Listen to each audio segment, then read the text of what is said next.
It's funny because in 1993, my first winter here, there was a big blizzard. There was a big snow.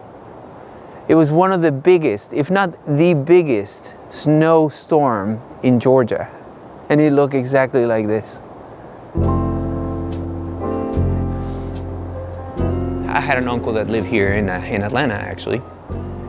He talked to me about going to college in the United States to pursue my career, and I love the idea. This is the house where my uncle used to live, and that was my first residence when I came here. This corner right here with the chair, that's approximately 600 square feet. 8 people live there. There was no room really to be there.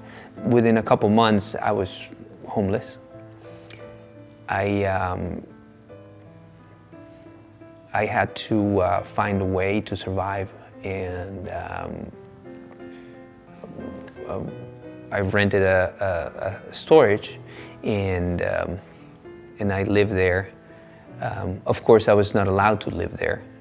People are not allowed to live in storage, so I was pretty much hiding. Fortunately, I found a couple of jobs. There was a little artist community on the other side. On that building, that was the gallery that I first started working. I spent every single second in here. And then I would go and just sleep at home. I would get home at 12 midnight and get up at 5 in the morning every day. So that was my life. That was the beginning of the American dream. I was painting everything. Abstract, surrealist, realist, expressionist. I was painting everything that would come to my mind. After showing my art to 100 galleries, I had an opportunity, and they gave me the opportunity to show my work. So yeah, this is the piece that I kept from 2004, one of my first commercial projects that I did with art. That's when things started to change. I met a lot of contacts. I met people in the art world. People started to know my name. In the period that I was traveling to Europe for my art consulting business, I would spend a very good bit of time looking for vintage pieces in Europe. Vintage garments that I collected, it was pretty much just for myself. It was stuff that I liked, until the day that I met Julio, a friend of mine. He had a warehouse full of vintage clothing. So I was thinking, wow, this is a business. My hobby, my passion can actually be a business.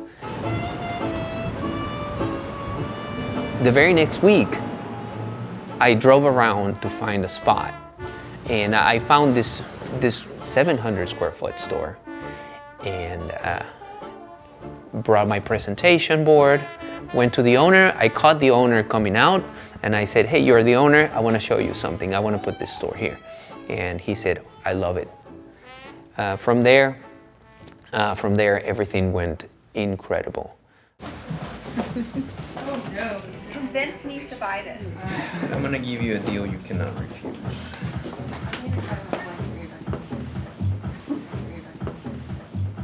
Remind me your name again? Rhonda. Luis. It's a pleasure to meet you. Let me give you my card. Timeless, classic, and nostalgia. Those 3 words define the vintage culture.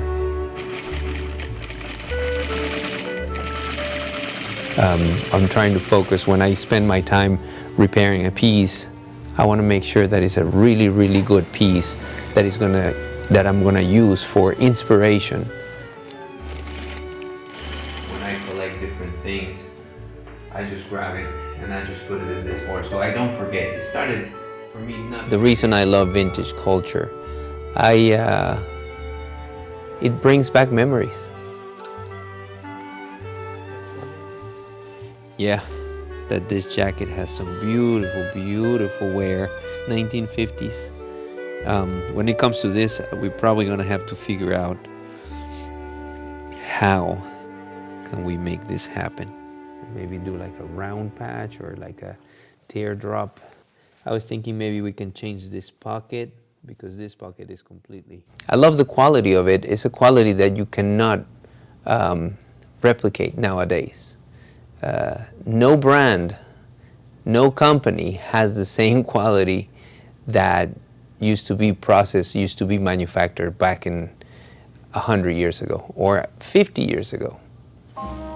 That's a Bruno, what is that? Brunello Cucinelli. Brunello Cucinelli. We've got the Brunello Cucinelli. We like to share everything we know about every style and every brand that we come across, so people have a more educated decision in curating their lifestyle. Make sure that nothing is too overwhelming.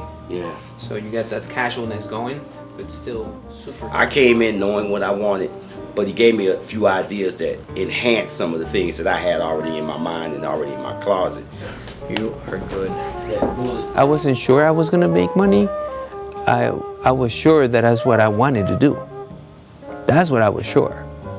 Money is important, but money is only to help you achieve the goal of sharing what you love, to sharing your passion.